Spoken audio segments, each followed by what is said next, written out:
Entonces eso produce hipertensión portal. Así es. Entonces esa hipertensión portal hace que la sangre se regurgite y abra las venas que embriológicamente las teníamos cerradas, ¿no? Por ejemplo, una de las venas es la vena umbilical, ¿no? Por eso que se forma la famosa cabeza de medusa. Otra vena que se puede permeabilizar es una que va al ano, ¿cierto? Por eso que se pueden formar hemorroides, ¿cierto? En el tercio superior del canal anal, ¿no? Y ¿qué más? Y las otras son las que van, las venas que están obliteradas a nivel del esófago y de las gástricas inferiores, y que también se aperturan. Entonces, eso produce justamente las varices esofágicas, ¿no? Ahora, cuando un paciente ya ha sido ligado en varias oportunidades, sobre todo más de 3 o 4 veces, la misma fibrosis impide que si forman más varices, porque es posible que formen más varices, puedan ligar, ¿no? Porque ¿en qué consiste la ligadura? Simplemente es poner una liga, ¿no? Es una liga literal, ¿no? Dentro de esta es la varice, succionar con un equipo que tenemos, ¿no? Con un equipo de ligadura, se succiona la varice y en la base de la varice se coloca la liga, con la intención de que esa varice se quede sin soporte sanguíneo, ¿cierto? Se necrose y caiga, ¿no? Ahora, cuando se forma esa fibrosis y se forma de nuevo una varice, es muy difícil hacer ese procedimiento porque la liga no coge el tejido fibrosado.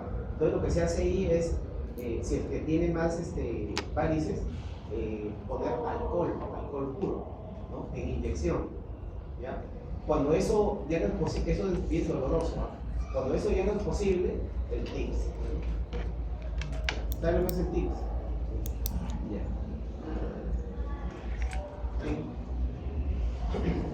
Luego de las hemorragias digestivas, pues encontramos la escala de Forres, que es la escala que habíamos hablado. El Forres se utiliza para lo que es hemorragias pépticas, no variciales. A ver, la escala de Forles, pues habíamos hablado de las hemorragias pépticas. En la escala 1, 1A, 2B y 3C necesita específicamente una terapia endoscópica. Pero previo a la terapia endoscópica, porque el paciente tiene un sangrado a chorro, tenemos que valorar 1A, 1B y 2A. 2A. Correcto. Teníamos que primero valorar el estado hemodinámico del paciente porque el sangrado te produce una pérdida sanguínea, por ende cae la presión y sube la frecuencia cardíaca. La endoscopía se debe hacer a las cuántas horas de haber llegado el paciente. Se considera dentro de los 2 primeras horas, pero primero valorando el estado hemodinámico del paciente. ¿Correcto? Para hacer una endoscopía tienes que tener una hemoglobina mayor de 7, plateletos más de 100, más de 50.000 y el INR menos de 2.5. Si no tiene eso, es mejor no meterlo, ¿no? ¿Por qué? Porque la mortalidad es más alta si es que ninguno de esos parámetros se cumple. Ahora, tengo una pregunta. ¿Cuánto de sangre es necesario para que tú veas melena? Melena. ¿Alguien sabe? De 60 a 100 centímetros, ¿no? Más o menos 50, está bien, pero entre 60 a 100 centímetros de sangre para que ustedes vean melena. ¿Cómo es la melena? Son heces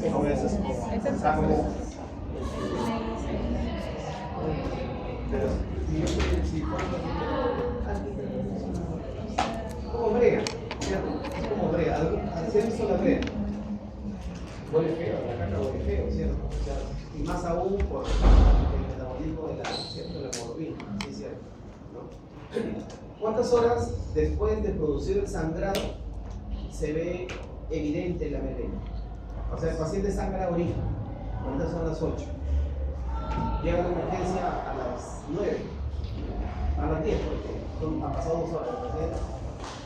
Son 8:40, a las 9:40, 1 hora pasada. El paciente dice, doctor, he vomitado sangre en la tenencia.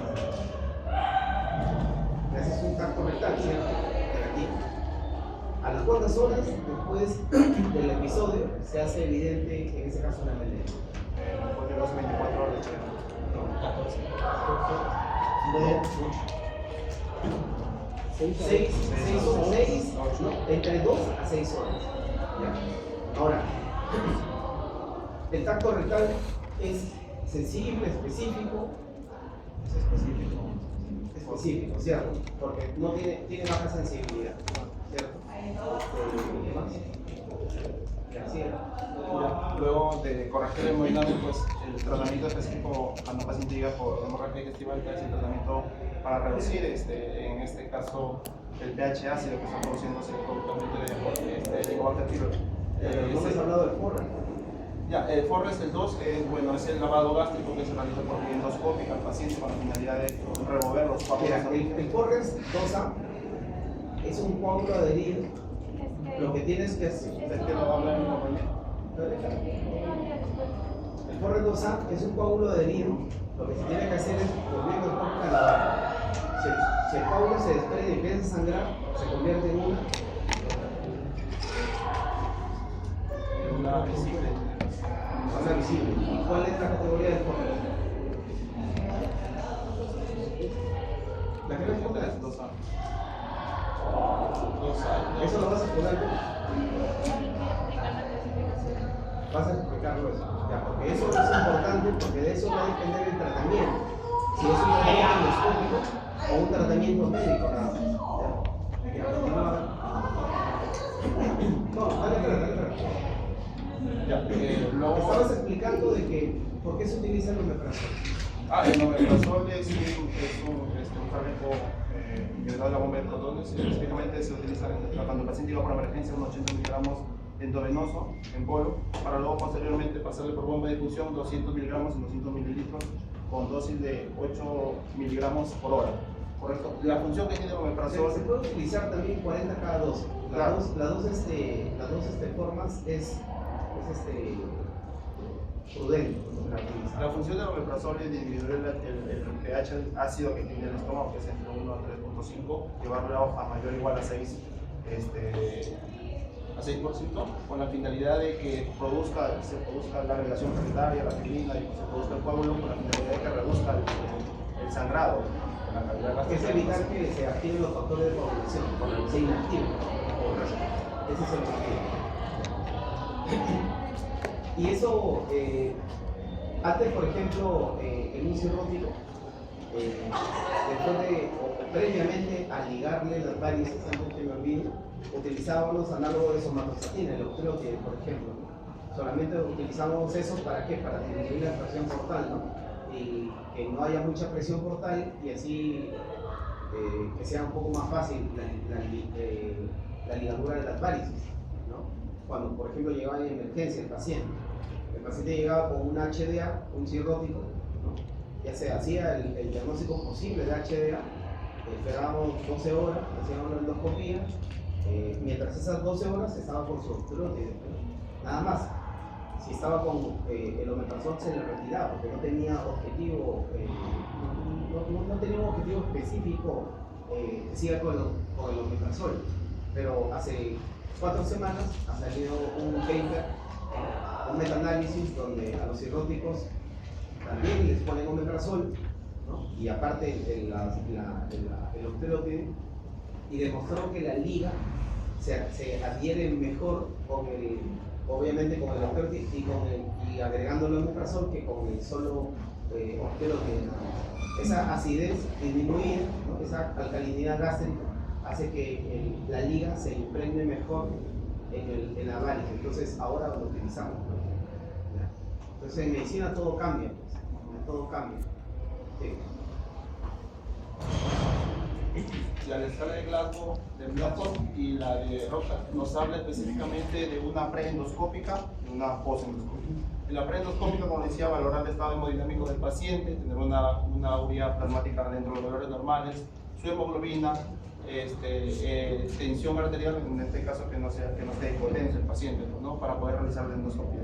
Y la escala de Rowland nos habla específicamente del postendoscópico, aquel paciente valorar después de la endoscopia, creo que después de 72 horas, que no cause otra hemorragia, y también la escala pues, de fallecimiento post hemorragia digestiva. Hay otros más sencillos y más cortos. Por ejemplo, lo que utilizamos en la emergencia es el índice de urea creatinina, ¿no? Si sale más de 60, es una relación urea creatinina, lo divide nada más. Si sale más de 60, puede que el paciente esté sangrando. Si sale más de 100, el paciente está sangrando sí o sí. Hay otros índices, el índice de shock, por ejemplo, frecuencia cardíaca sobre presión arterial sistólica, ¿no? Es de 0,5 a 0,7. es lo normal. Si sale más alto, el paciente está chocado, ¿no? Entonces, hay índices que son un poco más prácticos que ese. Nunca lo habíamos copiado del libro esto. No, sí, eso sí está bien, pero te digo, Sí, claro. y eso lo van ustedes a aplicar cuando sea en el hospital, por ejemplo, cuando sea en interno, ¿no? Eso es más práctico en la emergencia, ¿no? El índice de shock, el índice de urea-creatinina, el tacto rectal, ¿no? Y ver, sobre todo, ver. Nunca dejen de ver. En medicina más se aprende viendo, ¿no? Que leyendo, eso es cierto. Lo que tú ves, pero lo que tú no tienes en la mente, en la cabeza, por más que veas lo que veas, no lo interpretas porque nunca lo leí. Los ojos ven lo que la mente conoce. Dale. Acerca de una práctica de amigo para mí. ¿Pedidos? Mirando los trinos. Siguiente. Sí. ¿Usted no tiene apellido? Pasco. Pasco. Sí, Pasco. Pasco. Pupuche. Ya. Entonces, bueno, la úlcera péptica va a ser, la hemorragia digestiva alta por úlcera péptica va a comenzar por el estómago o el duodeno. Específicamente, como ya lo mencionamos, en el estómago va a ser en el antro del estómago o en la curvatura menor, que es una zona más frecuente.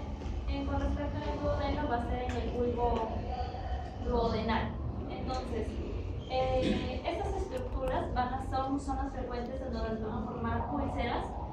Estas estructuras tienen capas. Tenemos a la mucosa, a la submucosa, a la muscular y a la serosa. Entonces, en la muscular va a estar protegida del ácido. Ese es su mecanismo, como la producción de moco, bicarbonato, las prostaglandinas, y va a tener un buen flujo sanguíneo. Entonces, la hemorragia digestiva de esta enfermedad se va a desencadenar debido a que va a haber una ruptura de sus factores agresivos con sus factores protectores. Entonces, en factores agresivos vamos a tener al ácido clorhídrico, a la pepsina, al Helicobacter pylori y a los AINES. Con respecto al Helicobacter pylori, lo que va a hacer es que esta bacteria se va a adherir, se va a colonizar en la mucosa gástrica, y esta va a producir ureasa, que esta la va a hacer resistente en el ambiente ácido. Entonces, esta va a producir una inflamación crónica en la mucosa, en donde el ácido la va a debilitar. Con respecto a los AINES, ¿Qué va a debilitar el ácido?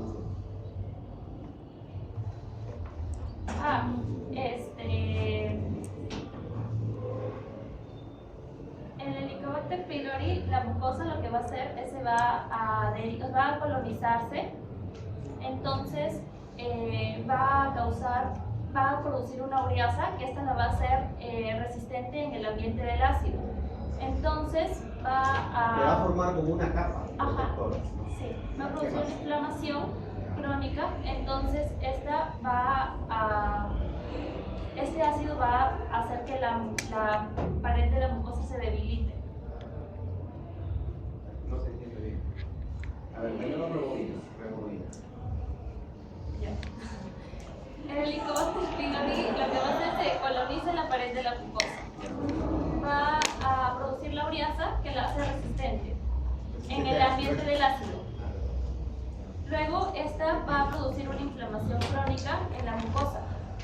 ¿Quién va a producir la inflamación crónica en la mucosa?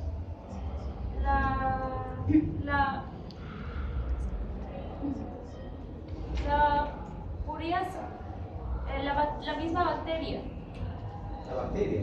Ajá. ¿Cuáles son los factores de virulencia del Helicobacter pylori? Sí, lo pusieron, pero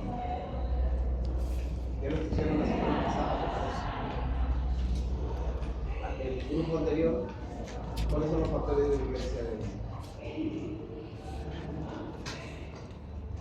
¿Se acuerdan el CAP A, CAP A? Y hay otros todavía.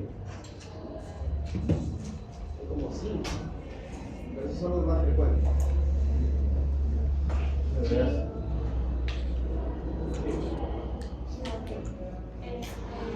Entonces, como consecuencia de esto, la mucosa va a estar débil frente al ácido. Entonces, el ácido y la pepsina lo que van a hacer es dañar la superficie de infección. El daño va a persistir, y se va a profundizar más la lesión y se va a formar una úlcera péptica. Esta úlcera péptica va a llegar a la submucosa y a otras capas más profundas, o puede llegar a otras capas más profundas. Entonces, al llegar a la submucosa es una zona rica en vasos sanguíneos. Entonces, la úlcera se va a erosionar. Puede ser, si la úlcera se erosiona en un vaso pequeño, la hemorragia va a ser leve. En cambio, si la úlcera se erosiona en un vaso de mayor calibre, la hemorragia va a ser abundante. Como tenemos el ejemplo de que se puede erosionar en la arteria gastroduodenal, y el caso de la úlcera duodenal es un ¿Dónde sangrado está esa abundante. arteria gastroduodenal? ¿Por dónde está esa arteria gastroduodenal? Está en la cara posterior del duodeno. Por eso que los sangrados, las hemorragias digestivas, cuando son de origen duodenal, la cara posterior es la zona más difícil de tratarla, ¿no? Por vía endoscópica. Porque como nosotros entramos con visión frontal, la parte lateral no la vemos. Entonces, ese tipo de hemorragias es la más jodida de tratar. Entramos con un duodenoscopio, que es de visión lateral. Entonces, con eso podemos trabajar. Y si no tienes duodenoscopio, ya puedes paciente. Se muere. Ok, entonces la sangre va a pasar hacia la luz del estómago del duodeno, donde se va a considerar una hemorragia digestiva alta, y clínicamente el paciente va a presentar una hematemesis que puede ser un vómito de sangre roja o de apariencia de pozos de café. Con respecto a la melena, ¿Qué va a es ser. eso? Bueno, Es eso que parece una ya, historia. esta es la melena. Esta es la melena, que son heces negras. Pero hubieras puesto mejor una foto real. Pero más o menos para que te des cuenta, es como brea. ¿Alguna vez has visto la brea? Así es. Más o menos así. Ese es tipo carbón, oscura, maloliente, por ejemplo. Bueno, la caca es maloliente. Entonces, la pérdida de sangre es significativa. Si la pérdida de sangre es significativa, va a haber una disminución del volumen. Ya, eso es obvio, ¿no es cierto? ¿Qué es lo que baja primero en una hemorragia significativa, según lo que han leído? ¿Qué signo vital te baja más rápido?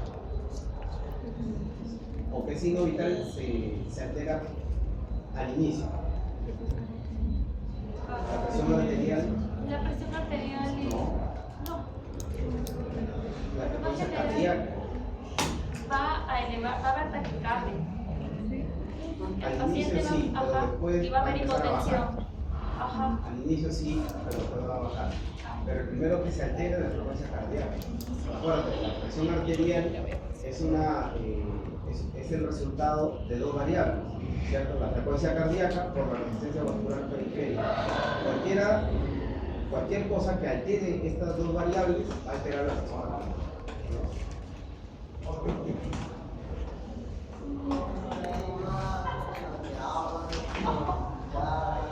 Entonces tenemos la clasificación de Forres, que es una clasificación endoscópica para poder ver el riesgo de un sangrado del paciente.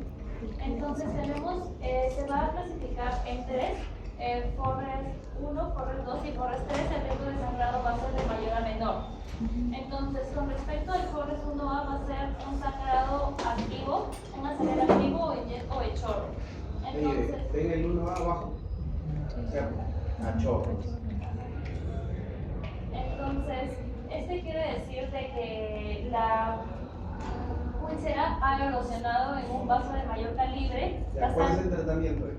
El tratamiento es una hemostasia endoscópica urgente, que vendría a ser una inyección combinada que en este caso está la adrenalina. Lo que yo he podido investigar es de que se va a inyectar en los 4 puntos de la úlcera, se va a ver una disminución de 1 a 10.000 y se va a aplicar en ¿Uno en cada... 10.000 o uno en 20.000? También se puede Ah, ya. utilizar uno en 20.000. Y se va a aplicar por cada punto de 0.5 a 2 Lo vamos a poner hasta 20 centímetros. Hasta 20 centímetros. Lo he utilizado a veces hasta 20 centímetros. Se va a apoyar a Siempre los... se hace doble terapia, ¿ya? Porque ahí cuando se utiliza una sola terapia el riesgo de resangrado es mayor, ¿no? Entonces se utilizan dos. Puede ser lo que tú has dicho, la inyectoterapia o la terapia, los clips, terapia mecánica o también la terapia térmica. Claro. Ajá. Bueno, había visto de que los clips es en caso el vaso sea visible y sea alcanzable por el endoscopio. Sí, y pero en caso... primero inyectas, porque Claro. ahí con ese sangrado Ajá, no no se vas a puede. poder poner el clip. Sí. Primero inyectas, por ese vasoconstricción, disminuye el sangrado, pero ya más o menos sabes dónde está el vaso. O quemas en el caso de que... Y la termocoagulación se aplicaría si el vaso es pequeño o es difuso. Luego se aplicaría una terapia endovenosa que es el omeprazol. Sería para porque es péptido, ¿cierto? Claro. Le das 40 cada 12, ¿por cuántos días? 3 días. 3 días. 3 días. Y después le cambias a vía oral cada 12 horas por 6 a 8 semanas, dependiendo si es gástrica o duodénica. Luego tenemos al Forest 1B, que es un sangrado resumante o en sábana o babeante. Este quiere decir de que el sangrado va a ser continuo pero lento.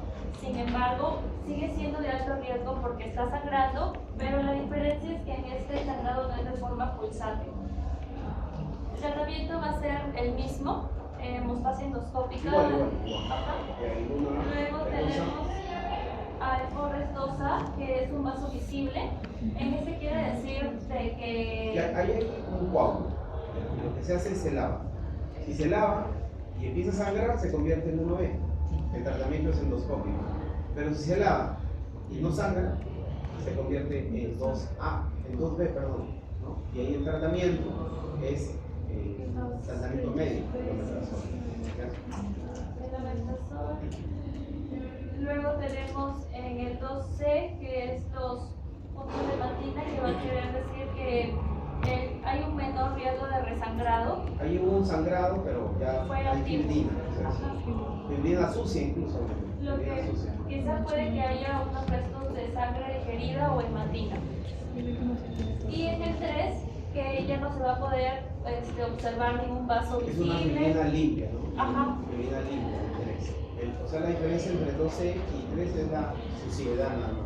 Uno, la fibrina sucia, el 12, y el 3, fibrina blanca, fibrina limpia. Eso, la suciedad eso lo ponemos en el reporte de endoscopía, fibrina sucia, eso es lo que hace básicamente la diferencia. Y eso es los restos de la hematina, que todavía está impregnada. Eso, el tratamiento ahí es netamente médico. Omeprazol, como notificado 12 horas, por 3 días y luego vía oral. Y en el no farmacológico sería no ingerir medicamentos, alimentos irritantes, eliminar los AINES. AINES, Ajá. Bien, continuando, mi apellido es Muñoz Carranza. Muñoz. Carranza.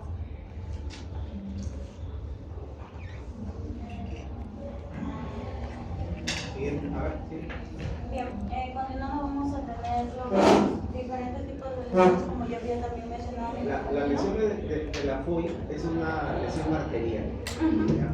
Es una lesión arterial, generalmente es un vaso grande, como ven ahí, miren. De mayormente de Te hago una pregunta. Llega un paciente con hemorragia digestiva, ya, llega con hemoglobina de 2. Le transfunden, lo ponen al nivel 7, no es cirrótico, ya está con una hemoglobina de 7. Se le hace una endoscopía y no se encuentra nada. Cuando sucede eso y tenemos la evidencia de que es una hemorragia digestiva alta, se le hace un second look, una segunda oportunidad. Se le da a los 2 días generalmente. Bien, se ingresa de nuevo, no hay nada. El paciente sigue con anemia, sigue anemizándose, o sea, está sangrando. Cuando sucede eso, una segunda oportunidad de endoscopía negativa, se le hace una colonoscopia. Se le hace colonoscopia, no hay nada, pero el paciente sigue anemizándose.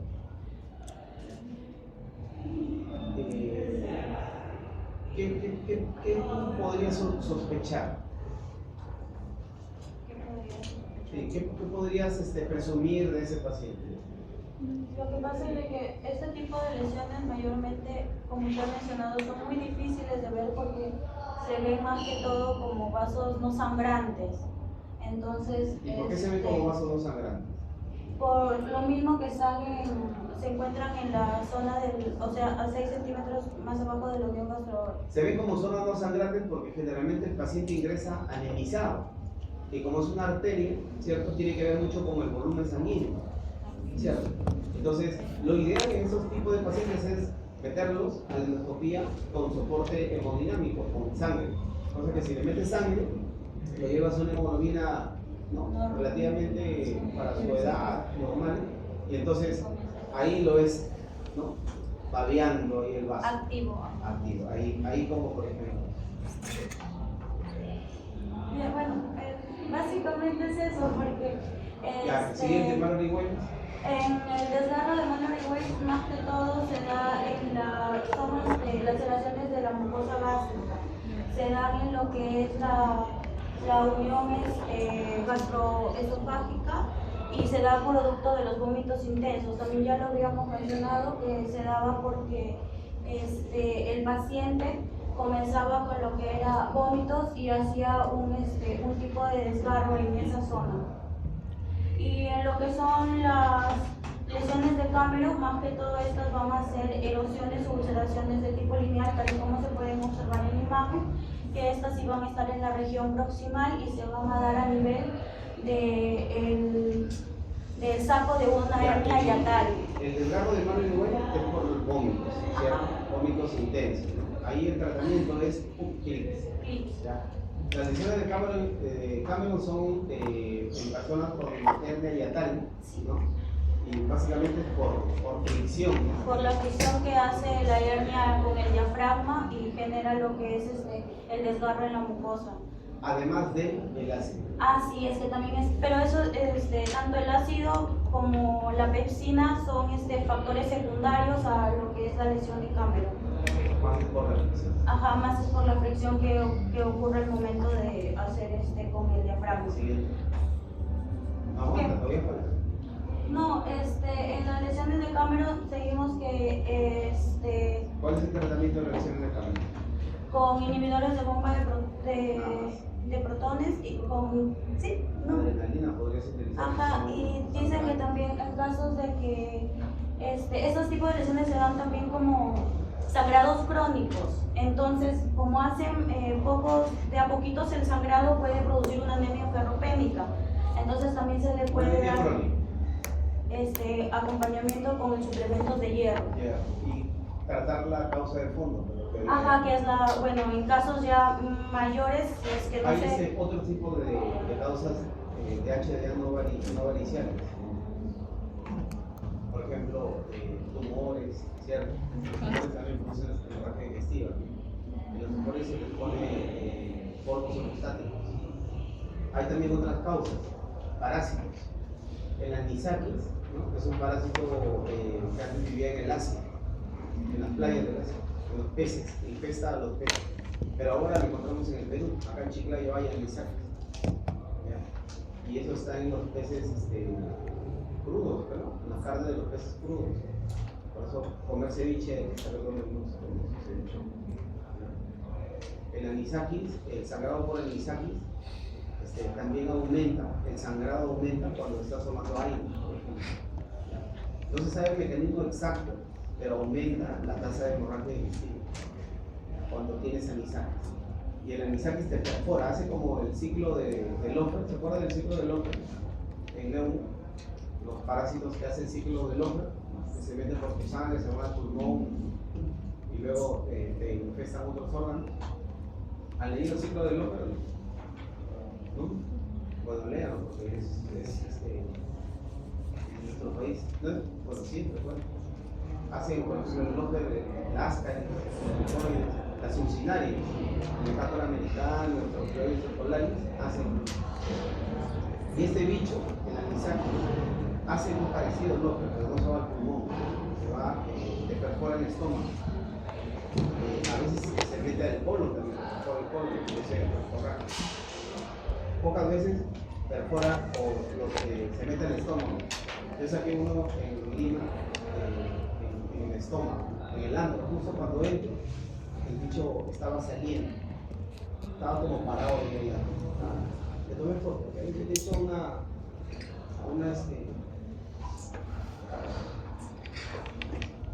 ¿quién es la de acá? A ver,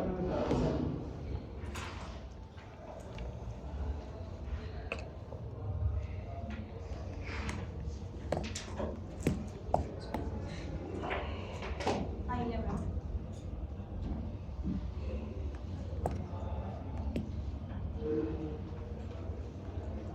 ¿Tú eres Chiri? Sí. Vas a tus compañeros. Ese es el anisakis. Sí. Proyecta, ¿lo puedes proyectar? Sí, eso es lo que quiero. El tratamiento, ya les dije. Sí, El justo. tratamiento ya está. Ahí por ahí.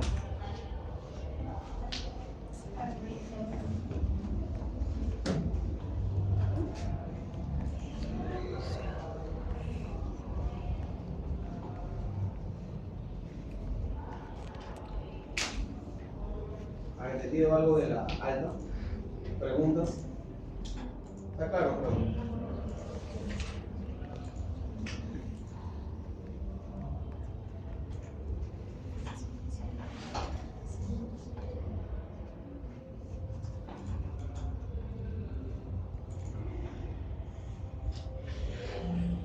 Empieza demorando. Empieza bajando.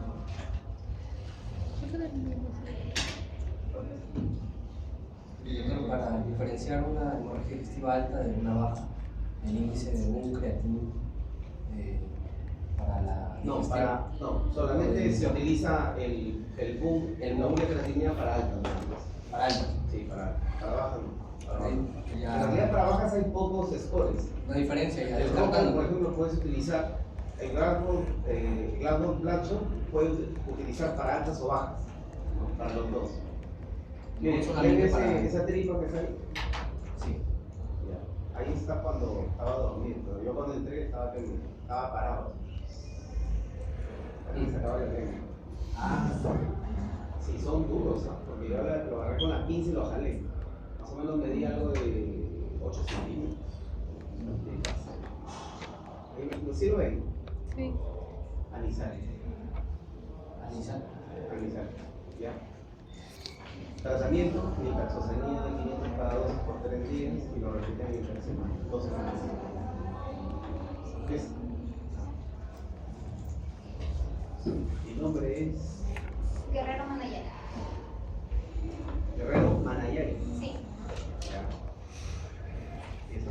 Hemorragia digestiva baja. Como ya lo dijo mi compañero, esto va a estar en lo que es el colon, el recto y el ano. En su epidemiología, esto es más frecuente en pacientes mayores de 50 a 70 años. ¿Por qué? Porque sus vasos sanguíneos están más frágiles. La mayoría de pacientes va a presentar lo que es una hematoquesia indolora. ¿Por aquí? La hematoquesia. Hematoquesia no. Hematoquesia es intestino medio. Rectorragia. Rectorragia. ¿Sabes lo que es la rectorragia? Conocido por los hemorroides. ¿Qué es la rectorragia? ¿Alguna vez te has sangrado? ¿Te has cortado alguna vez? Ya. Así, pero por el ano. Rojo vivo, rutilante. ¿Ok? Así como tus diapositivas. ¿Ya?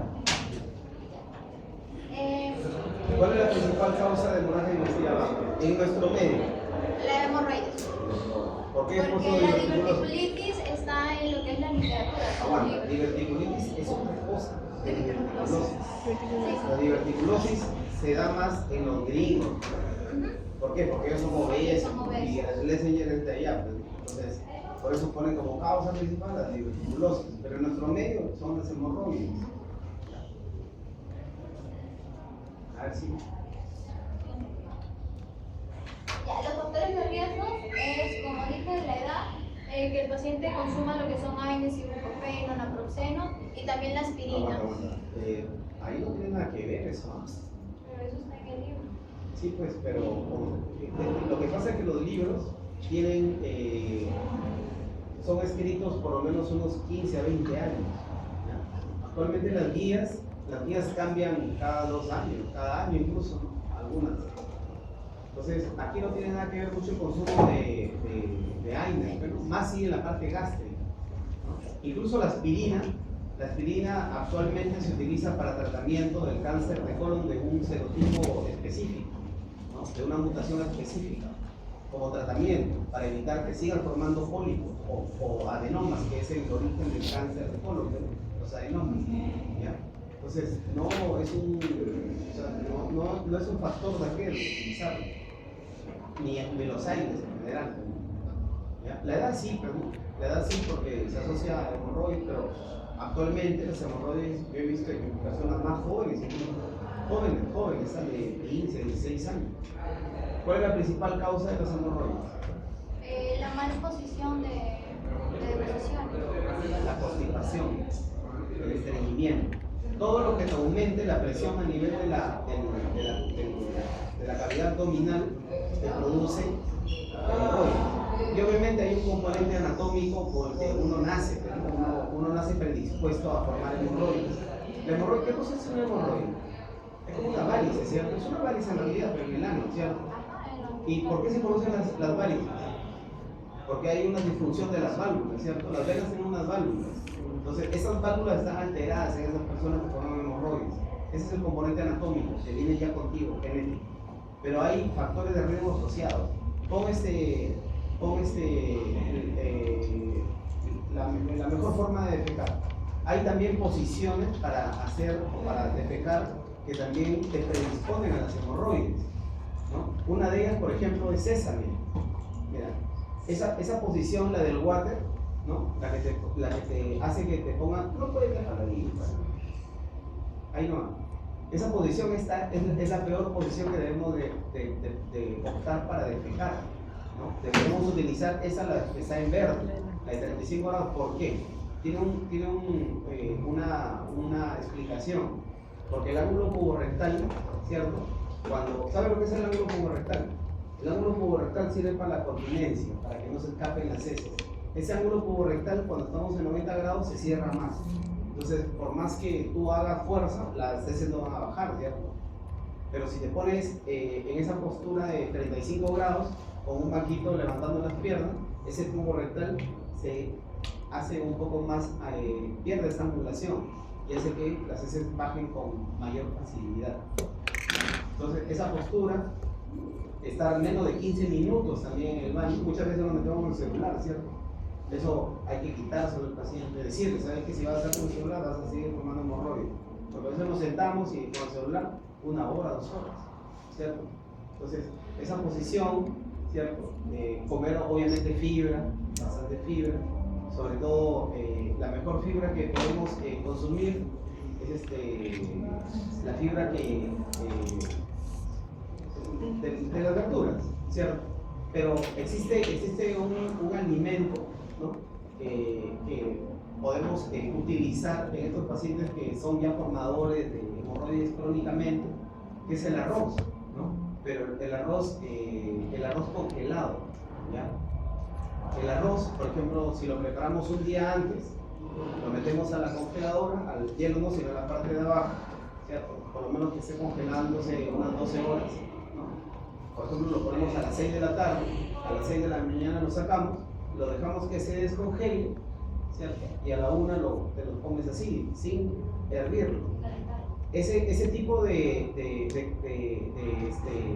arroz forma dentro de tu colon, perdón, hace que cuando tú lo comes no se metabolice a nivel del estómago, los ácidos gástricos no descomponen ese tipo de carbohidrato, ¿cierto? Entonces, este arroz cocido pero congelado pasa directo a tu tubo digestivo, ¿no? Al colon básicamente. Ahí por la arquemancia y por la Faecalibacterium convierten este arroz en butirato.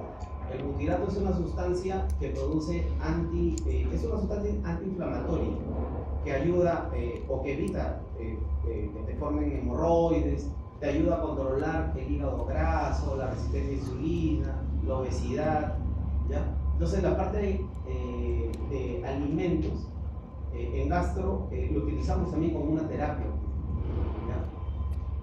Sí. Lo que es desclasificación, por Ustedes ya saben, ya congelen tus alimentos, el arroz. en un paciente grave es que el sangrado sea persistente mayor de 24 horas y que este haya necesitado ¿Está una molesta, transfusión. doctora? ¿Está molesta? Y que haya necesitado una transfusión de mayor a 2 unidades de sangre. La Cuando disminución de llega un hematocrit. paciente con hemorragia digestiva, ¿cuántas horas se debe de esperar para que se haga el procedimiento? ¿Cuántas horas se debe esperar para que Sí, haga? o sea, darle un espacio para que se estabilice el paciente. Por eso. 12 horas. 12 horas, ya. Pero si en ese lapso de 12 horas el paciente se descompensa, ¿qué es lo que procede? Darle lo que es electrolitos para que comience a subir su Sangre con sangre se repone. ¿Ya? Si el paciente está perdiendo sangre, tienes que ponerle sangre. ¿Sí? transfusión. No, claro, tienes que ponerle sangre. Electrolitos, cloruro de sodio, eso no va a servir. Por eso, acuérdate, sangre con sangre se repone. ¿Okay? Por ejemplo, para nosotros, indicar una endoscopía de urgencia, muchas veces el paciente llega a la emergencia y te dice, he tenido sangrado rectal, está tomando bismutol, por ejemplo, ¿ya? Y no queda claro si es un sangrado digestivo o no, porque hay fármacos que te pueden provocar heces oscuras, ¿no? Uno de ellos es el fármaco el bismutol, ¿ya? Entonces, lo que se hace es control de hemoglobina. La hemoglobina le controlas, una basal, debe llegar a la emergencia, y una a las 6 horas, ¿no? Dependiendo si está hemodinámicamente estable, a las 6 horas. Si hay una bajada de 2 puntos de la hemoglobina, ese paciente está sangrando por algún lado. Ahí sí está indicado el endoscopio, ¿ya? Pero si no hay claridad y esa hemoglobina no baja más de 2 puntos, tranquilamente el paciente ha llegado a la emergencia anémica, pero ya es una anemia que ya la ha traído de su casa, una anemia crónica. Por eso el hemograma es importante. El hemograma te ayuda a discernir si es una anemia crónica o una anemia aguda. Cuando hablamos que es una anemia crónica, cuando es normocrómica, hipocrómica. Hipocrómica es cuando es. Eso búsquenlo, porque yo les voy a preguntar. Porque eso es importante. ¿Y cómo saben que es hipocrómica o microcítica? Por el BCM y el HCM, ¿cierto? ¿Ya llevaron hematología? Ya no lo voy a preguntar. Para el procedimiento de endoscopía, por ejemplo, si hay una hemorragia activa, he escuchado que se debe administrar metoclopramida para Procinéticos, bueno, procinéticos para vaciamiento ácido, sí, pero que tenga mayor visibilidad. sí, está bien, sí, se le puede colocar metoclopramida. En realidad el mejor prokinético es la eritromicina, pero no la tenemos endovenosa. Se le puede colocar metoclopramida. ¿Está bien? Los factores clínicos prediscriminantes es la taquicardia, la hipotensión, el sangrado en heces y la enzima. En lo que es el gol estándar para diagnosticar lo que es Ya, colonoscopía, eso ya. Sí, es la colonoscopia. Entonces, la principal causa de hemorragia digestiva baja es Es la hemorroide. las hemorroides. Pero que, como les dije, en el déficit, en el tálamo. Bueno, también existen otras causas, como son la diverticulosis, que son los poros que se forman alrededor, en la pared. O sea, no es que el hueco sangre, sino que por el huequito, por el divertículo, por debajo, ¿cierto? Pasan vasos. Ese vaso se puede lesionar y por ahí producen sangrado. Los divertículos, cuando se inflaman, lo que se puede inflamar, producen diverticulitis, lo que usted había mencionado. ¿Ya? En la diverticulitis hay una clasificación de Kinchen, ¿no? Y es básicamente tratamiento médico, antibiótico terapia. ¿No? La colonoscopía en la diverticulitis está contraindicada, porque si haces una colonoscopía lo perforas. ¿Ya? Entonces llega un paciente con dolor abdominal, lo que tiene que hacer es, se le manda un hemograma, ves que hay leucocitosis, hay reacción peritoneal, ¿cierto? Le mandas una toma y ves en la tomografía si hay divertículos y alrededor hay lesión grasa, eso es una diverticulitis. ¿Ya? El tratamiento se hospitaliza, tratamiento médico, luego clasificas según Kinche, qué Kinche es, y de acuerdo a eso antibiótico terapia. Y después, a las 2 meses del alta, ahí recién se le hace la columna. Y ahí vas a ver eso. Una cosa es diverticulosis y otra cosa es enfermedad diverticular. ¿Ya? La diverticulosis no te puede, a veces no te produce dolor, simplemente es un hallazgo, tú entras y encuentras un montón de huecos en el colon, que generalmente es en el sigmoide, pero a veces es todo el colon. Y a veces estos huecos son más grandes incluso que la luz del colon. A mí me ha tocado unos orificios pero enormes. Yo pensaba que era, ¿no? Y casi, pero felizmente por eso cuando se hace la colonoscopia se hace lento, sin apuros, ¿no? Entonces, si tú haces una colonoscopia y entras por ese orificio diverticular, perforas. ¿Ya? Entonces hay que tener bastante cuidado cuando se hace eso, los que quieran hacer caso. La enfermedad diverticular produce dolor abdominal asociado a divertículos. ¿Ya? Y el tratamiento es rifaximirina de 500 cada 12 por 7 días y eso lo repites mensualmente. Y el tratamiento obviamente es bajar de peso. Muchos de los pacientes con divertículos son obesos. ¿Sí? Tenemos colitis, que es un proceso inflamatorio o infeccioso, también neoplasias. La colitis puede ser inflamatoria, ¿no? Por ejemplo, por bacterias, virus, todo eso te puede provocar colitis, ¿no? Y hay colitis también por deprivación. En pacientes operados, por ejemplo, ¿no? El colon por algún motivo traumático o neoplasias, el colon se queda sin irrigación, ¿cierto? Y produce un colon por deprivación, ¿no? Con un montón de úlceras, ¿no? De fibrina, de tejido sangrante, friable, que eso también puede provocar sangrado. También tenemos neoplasias, como por ejemplo el cáncer, pólipos, Y el cáncer. las hemorroides. ¿Cuál cáncer no sangra? ¿O qué tipo de pólipo no sangra?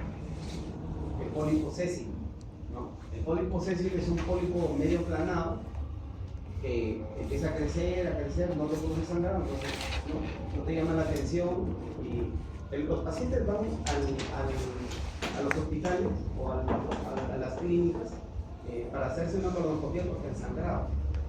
Estoy sangrando. Y la mayor cantidad son por hemorroides, ¿no? La más frecuencia, la mayor cantidad de pacientes. Pero hay otros que no, que son por pólipos.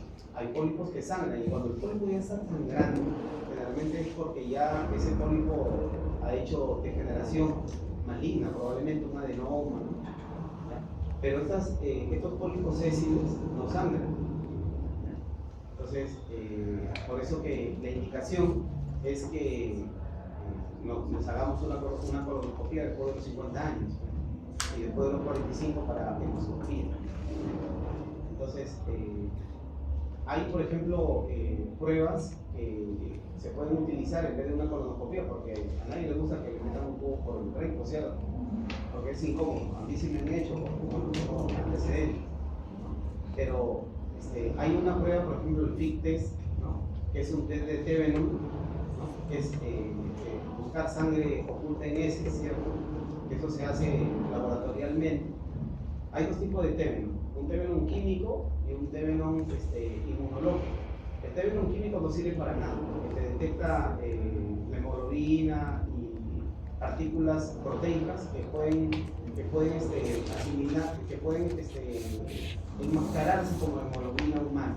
Pero el Tevenon inmunológico te detecta anticuerpos contra la hemoglobina humana. Entonces, eso es positivo. Si es positivo, está sangrando sí o sí, ¿ya? De alguna parte del colon. Entonces, ahí sí está indicada una colonoscopia, cuando el FIC test es positivo, ¿ya? Entonces, si tienes más de 50 años, lo único es hacerte una colon, pero si no deseas y no tienes antecedente de cáncer de colon, podrías hacerte un FIC test. Si ese FIC test sale positivo, sí hace una colonoscopia. Ahora, ¿cuál es el debate con el FIC test? Que el pólipo sesi no sangra. Entonces, ¿te das cuenta? Entonces, por eso, o sea, hay situaciones donde se tiene que evaluar bien al paciente. Pero si en tu familia o en tu estirpe familiar hay antecedentes de cáncer de colon, así sea en cualquier grado, sácate mejor una colonoscopia. El Helicobacter pylori también está asociado a pólipos de colon, por si acaso, ¿ya? Hay un metaanálisis que se salió recién también de la revista de Gastro, donde lo vinculan directamente a la formación de pólipos en el Helicobacter pylori. Dime, ¿qué tienes que ver?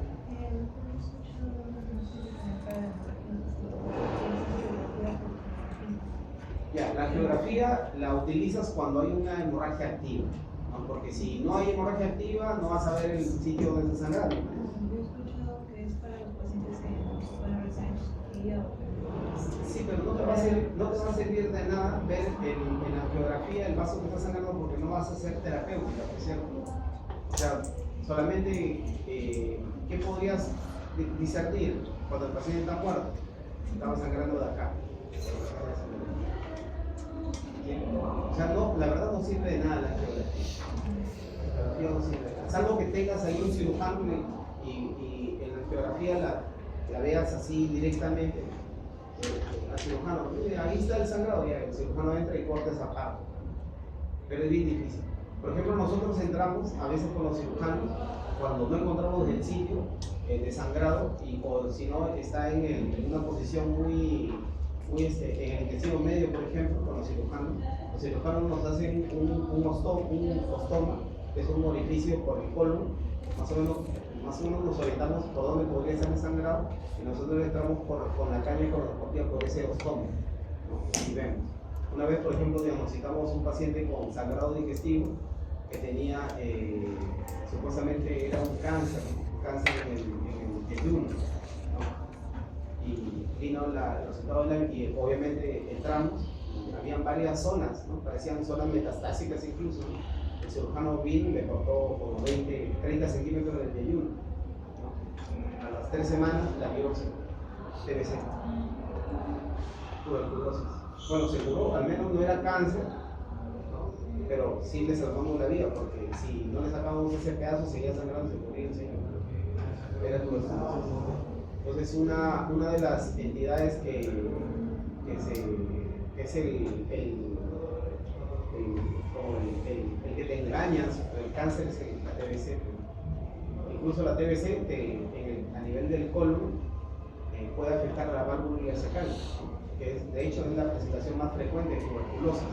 El paciente viene sangrando, sangra, hay consunción, tiene síntomas B. ¿Cuáles son los síntomas B? Fiebre nocturna, que más baja de peso, ¿cierto? Y sudoración. No, perdón, sudoración nocturna y baja de peso. Esos son los síntomas.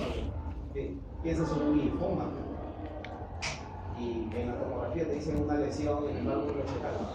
Puede ser, entra, tomas bien y te deforma la válvula ileocecal. Y el paciente también sangra. También produce sangrado. Hematoquesia produce más que hemorragia. ¿Qué cosa es la hematoquesia? Es la caca con sangre.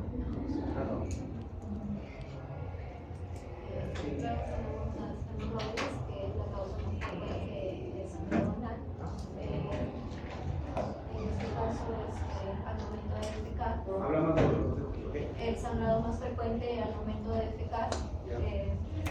También tenemos, es un rojo rutilante, el color de las hemorroides. Las hemorroides son de 4 grados, ¿no? Las hemorroides internas, porque las externas son grandes y pequeñas. Las hemorroides internas las vemos nosotros los gases. El grado 1 es una hemorroide que simplemente es un hallazgo casual, entran por un procedimiento, por otra cosa y les encuentran, no produce molestia. Tratamiento que baje de peso, que no tenga estreñimiento, ¿no? Está libre. El grado 2, el paciente defeca y se prolaxa un poco, ¿no? Pero se retrae espontáneamente. El grado 3 se prolaxa, pero ya no se retrae. El paciente tiene que meterse en la comenteo digitalmente. El grado 4, se sale el hemorroide, pero ya no entra ni con el dedo, ahí tiene que entrar cirugía. El tratamiento para el 1 es como te dije, que baje de peso, verduras, fibra. El grado 2, tratamiento médico, venodilatadores o si sangran, porque pueden sangrar a partir del grado 2, ligadura de hemorroides. El grado 3, ligadura de hemorroides. Las fisuras son consecuencia del hemorroide, perdón, de las heces duras, de la constipación. Tenemos una escala de Bristol para ver la constipación. Busquen en su celular escala de Bristol y ahí le va a salir la forma de las heces. La Bristol 1, 2, constipación. 6, 7, diarrea. ¿Ya? Entonces, esas son escalas que ustedes deben de manejar para que más o menos se orienten a su paciente. Las angiodisplasias son vasos que aparecen por muchas causas. Una de ellas es la atrofia, ¿no? Atrofia, o sea, el epitelio empieza a degenerarse por algún motivo. Otras causas de angiodisplasias son la radioterapia, ¿no? La radioterapia, la quimioterapia, ¿no? Estos procedimientos en los pacientes hacen que se produzca un factor de crecimiento vascular que hace que crezcan vasos. Y eso también puede sangrar. Eso se llama proctitis actínica. La proctitis actínica la tratamos con quemaduras, con APC, argón plasma, ¿no? Y también con talidomida. La talidomida es un medicamento que antes se utilizaba para la emesis, los vómitos en la gestación, pero después se descubrió que producía amelia, era un teratógeno. Eso se utilizó en los años 60 en Estados Unidos, por eso se sacó del esquema terapéutico para las gestantes. Pero ahora se utiliza para la proctitis actínica, ¿no? Inhibe el factor de crecimiento vascular. ¿Ya? ¿Nada más? ¿Sí? Ya hablamos de eso. Ya hablamos de eso. También con la colonoscopía, que es para ubicar el sangrado. ¿Ya? Y el tratamiento que es.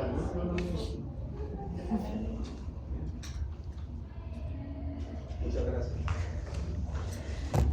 ¿Alguna pregunta? ¿Preguntas? ¿Les ha quedado claro ese tema? Este tema es muy importante porque ese tema lo van a ver bastante cuando vayan a su cita. ¿Ya? Y no me llamen, ¿no? Lo dejamos en el hospital para hacer un tacto rectal, porque ustedes ya deben saber hacer un tacto rectal. Para eso me llaman los casos. Es fácil hacer un tacto rectal. ¿Cómo se hace un tacto rectal? Se pone lidocaína. Miren, con lidocaína, porque si no le va a doler hasta el alma. Ya, chicos, la próxima semana para que la no está la delegada.